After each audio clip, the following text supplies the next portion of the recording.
Hey, it's Kev, the audio guy, bringing you short, informative videos, in plain English, on how to create clean, creative audio.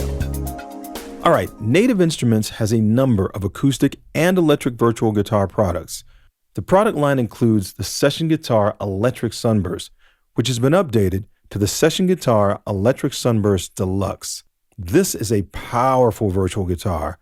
It can be used in a lot of different ways. That being said, today's focus is on creating realistic guitar parts for rock.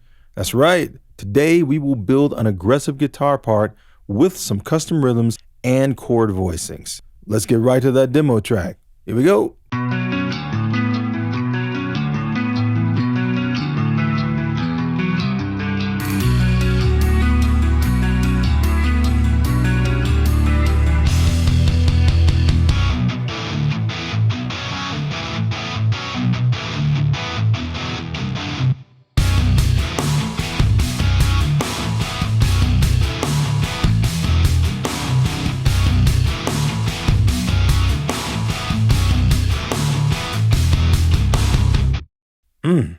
Let's break down how I built this one.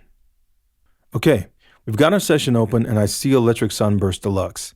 Now, if your screen looks different than mine, click on the Patterns tab in case you're seeing something different here.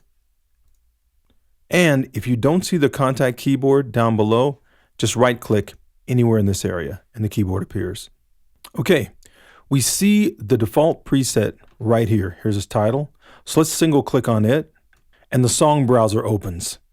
Let's select Straightforward right here. So let's double click and the song preset loads. Okay, right here, we now see a list of 6 different patterns. Patterns are the rhythmic building blocks for everything we create with this guitar. To select a pattern, I can single click on its title, or from my keyboard controller, I can play the associated note listed to the left of the title name. So for example, right here, I'll press D1 on my controller keyboard. Notice that as I play my keyboard, we see those notes reflected right down here on our contact keyboard. Okay, here's how this instrument works. The red keys right down here select the rhythmic pattern that will be played. And the blue keys right over here select the note or chords that will be played. That's basically it. Let's select a rhythmic pattern first. I'll press the D1 key on my keyboard, and we've selected 14 straightforward C. And if you look at the keyboard right down here, you can see the D1 latches on. Let's hear this. I'll play this blue E2 key from my keyboard. Okay, we hear our pattern. The selected pattern note D1 also appears right up here in our voicing selection. The voicing selection determines the rules for the blue keys. All right, let's click on our voicing selection and a menu appears. Let's select As Played and let's hear this. I'll play the E2 key again. We now hear the guitar's E string played in the rhythm of our selected pattern. Now, because I set the voicing to As Played, the notes follow whatever I play. I play single notes,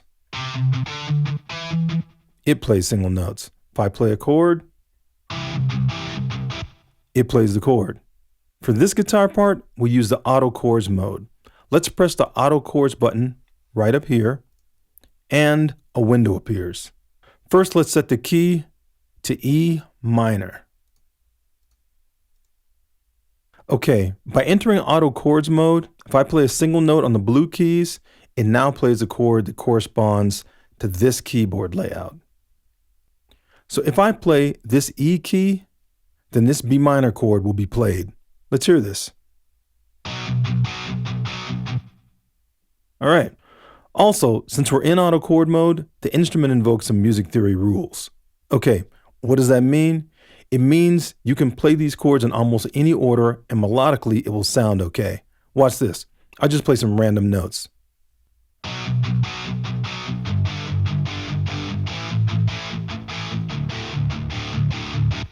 Okay, that works. Keys labeled in black right up here are tensions and extensions, or in plain English, They add notes to the chord currently being played. Watch this.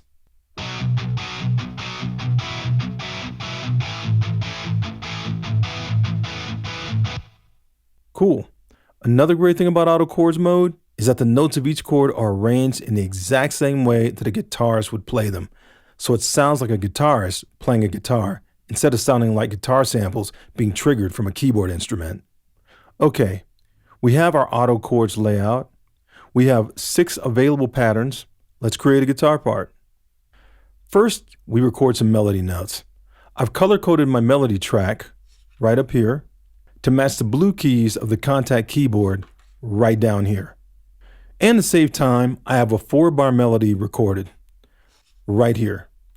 Let's take a look at it. So I'll double click and our melody notes appear right in here. Now, as you can see, this is a simple 1 note at a time melody. Let's hear this.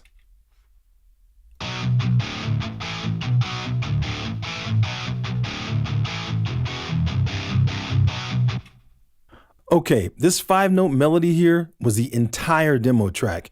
It never changed. The magic ingredient is adding the patterns that are played by the red keys. This brings us to, you guessed it, our patterns track right here.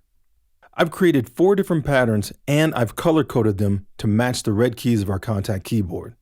I'll start with this one first, labeled straight pattern. Let's look at it. The only note that you see being triggered is the D1 here, which triggers our D1 pattern.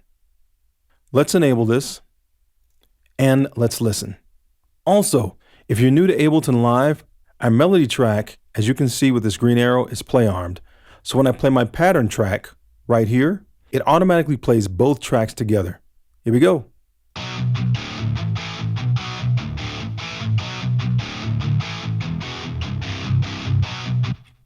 Okay, now let's go to our switch pattern right here, and let's take a look at it.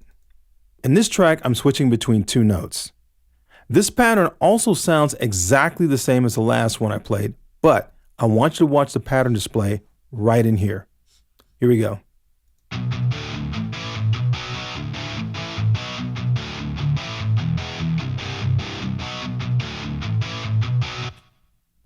Okay, now you ask, what's the point of doing all that key switching if it sounds exactly the same? Great question. Here's why.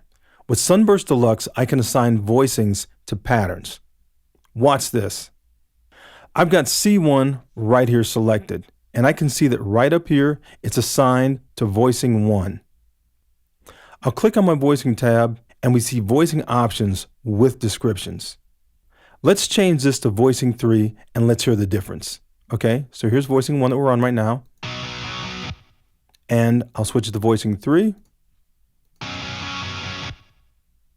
Okay, let's do the same for our D#1 key right here.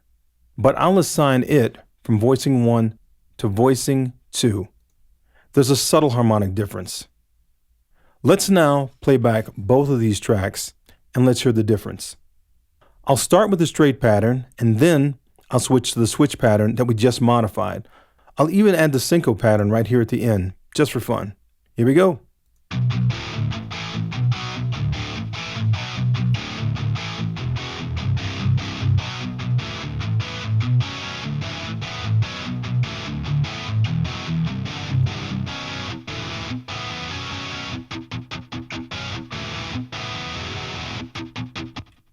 It's actually that simple.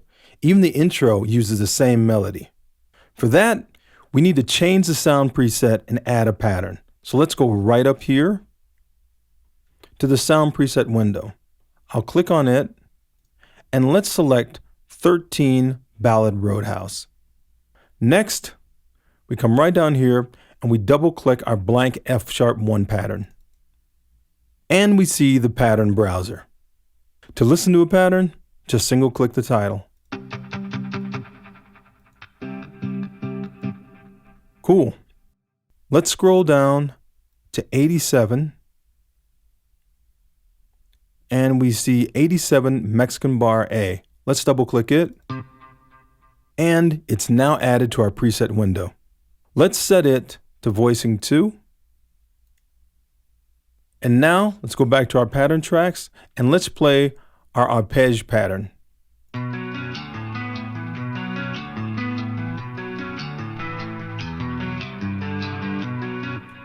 It's that simple. From here, just assemble the parts into a song and add the other instruments.